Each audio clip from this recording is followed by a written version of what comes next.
Salut à tous, aujourd'hui je vous présente une config pour se lancer dans le gaming à 700 €. Je rappelle que dans cette vidéo il n'y a ni écran, ni périphérique, ni système d'exploitation, il y a seulement les composants de la tour. Je vais commencer par la carte mère et pour ça j'ai choisi la MSI Z370A Pro. Attention, cette carte mère est compatible seulement avec les processeurs Intel Coffee Lake, donc la 8ème génération. Elle utilise le socket 1151, c'est une carte mère ATX ce qui laissera plus de place entre vos composants et améliorera le refroidissement. Elle supporte le multi-GPU AMD Crossfire car elle dispose de 2 slots PCI Express 3.0 dont un renforcé. Elle a 6 ports SATA 6 Gbps et un slot M2. Un DisplayPort, un VGA et un port DVD sont intégrés. Elle dispose de 4 USB 3.0 et 2 USB 2.0. Vous pouvez mettre jusqu'à 64 Go de RAM overclockable et elle est disponible au prix de 119,90 €.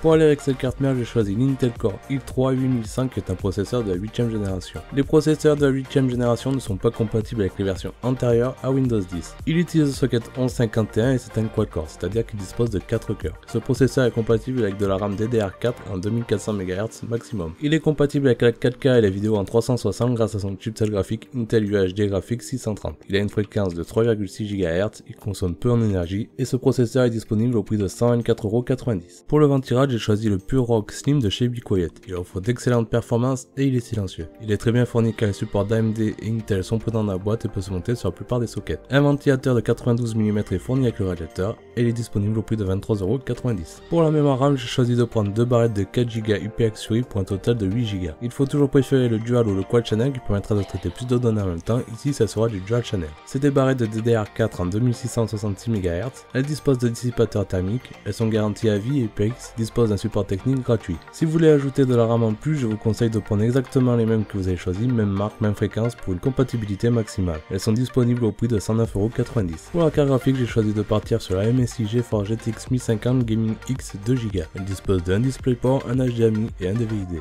La carte graphique est équipée de LED RGB. Elle est équipée de la technologie Zero Frost qui permet de réguler la vitesse des ventilateurs par rapport à la température. Et elle est disponible au prix de 174,90 €. Pour le disque dur, j'ai choisi le Western Digital Caviar Blue de 1 Tera. Il est disponible au prix de 49,90 €. Pour faire tourner cette config, j'ai choisi la VS450 de chez Corsair. C'est une alimentation de 450 watts, elle est certifiée 80+, le ventilateur de 120 mm est silencieux et thermorégulé. Elle dispose de multiples systèmes de protection intégrés, c'est une alimentation non modulaire et est disponible au prix de 42,90 €. Et pour mettre toute cette config, j'ai choisi comme boîtier le Colink Luminosity. C'est un boîtier de taille moyenne, il est livré avec 3 ventilateurs à LED blanche préinstallés, 2 à l'avant et 1 à l'arrière. Il dispose d'une fenêtre latérale. Ce boîtier dispose d'un cache alimentation et de filtres à poussière à plusieurs endroits. Sur le dessus, vous retrouvez une connectique complète, un USB 3.0, 2 USB 2.0 pour micro, pour casque ainsi que le bouton de démarrage et reset. Il peut accueillir des cartes graphiques jusqu'à 39 cm de long et des ventilages jusqu'à 15 cm. Et il est disponible au prix de 49,90 €. Ce qui nous fait un total de 696 € pour une petite config gamer pour se lancer dans le gaming à moins de 1000 €. Vous pourrez faire tourner les jeux du moment sans aucun souci, mais peut-être pas avec les réglages au maximum. Je vous conseille de comparer les prix sur les différents sites pour trouver le meilleur prix. Si vous avez aimé la vidéo, n'hésitez pas à liker, partager et à vous abonner. Je vous dis à bientôt pour une prochaine vidéo. Ciao.